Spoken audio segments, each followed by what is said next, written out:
We'll now use that equation we just derived to go back and solve or at least address that same problem we were doing before. So let's write that equation down again.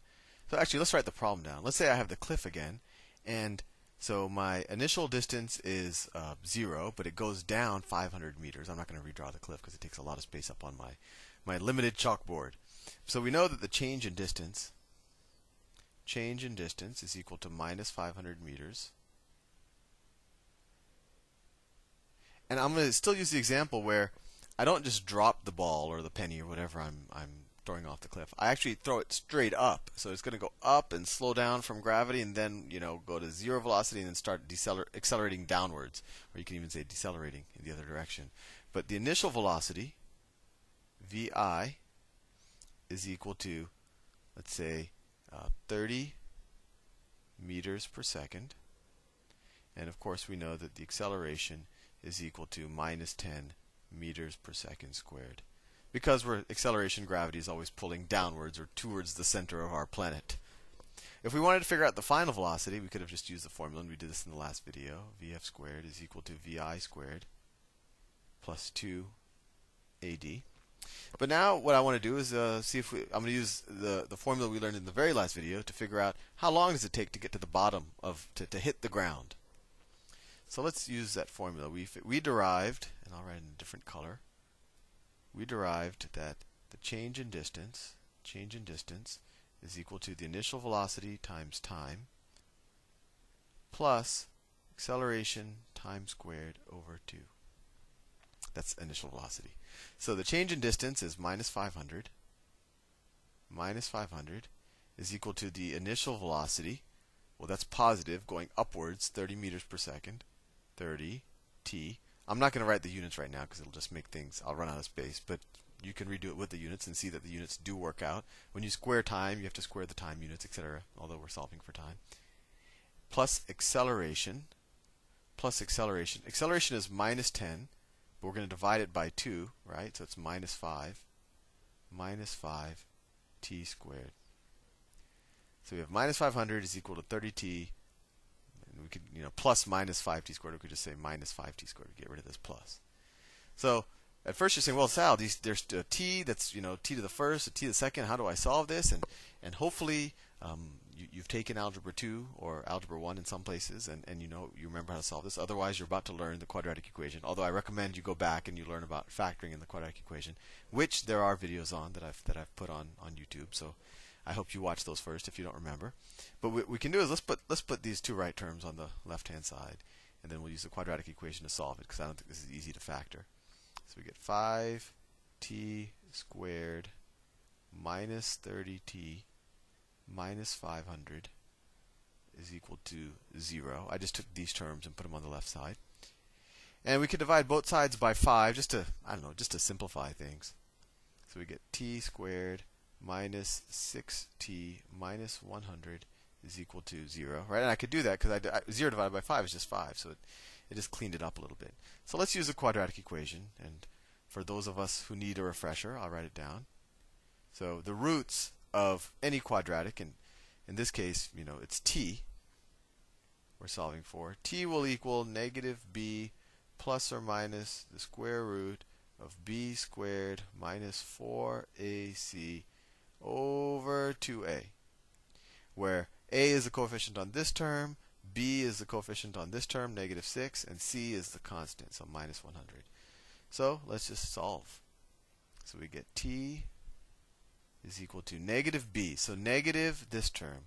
Well, this term is negative 6, so if we make it a negative, it becomes plus 6. So it becomes 6 plus or minus the square root of b squared, so it's minus 6 squared, 36, minus 4 times a, the coefficient on a is here, that's just 1, times 1, for a c, c is a constant term, minus 100, minus 4 times 1 times minus 100 times minus 100, all of that over 2a. Well, a is 1 again, so all of that over 2.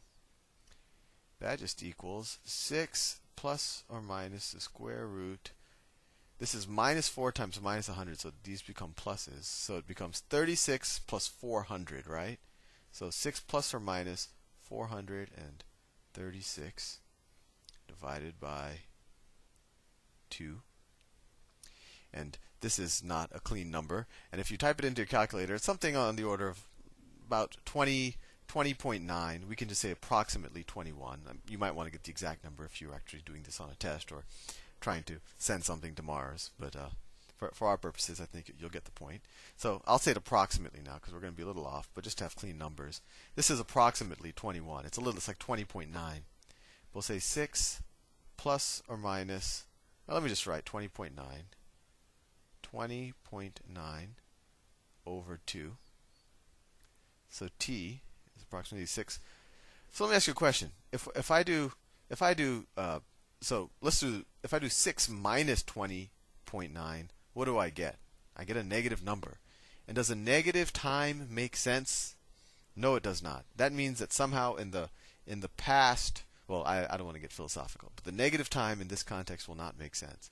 So really, we can just stick to the plus, right? Because 6 minus 20 is negative, so 6. There's only one time that solves this in a meaningful way.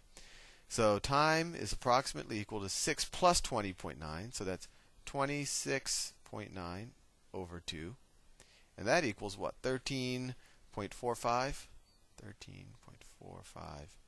seconds. Time is equal to. And that's interesting.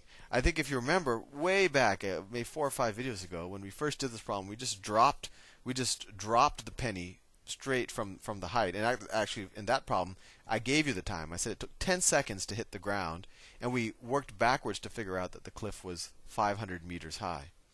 Now, so if you're at the top of a 500-meter cliff or building and you drop something that has no air resistance, like a penny that has very little air resistance, it would take 10 seconds to reach the ground, assuming all of our assumptions about gravity, whatever.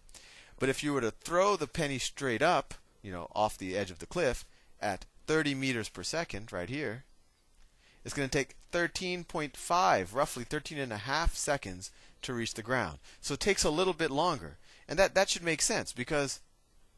Actually, I have time to draw a little picture. In the first case,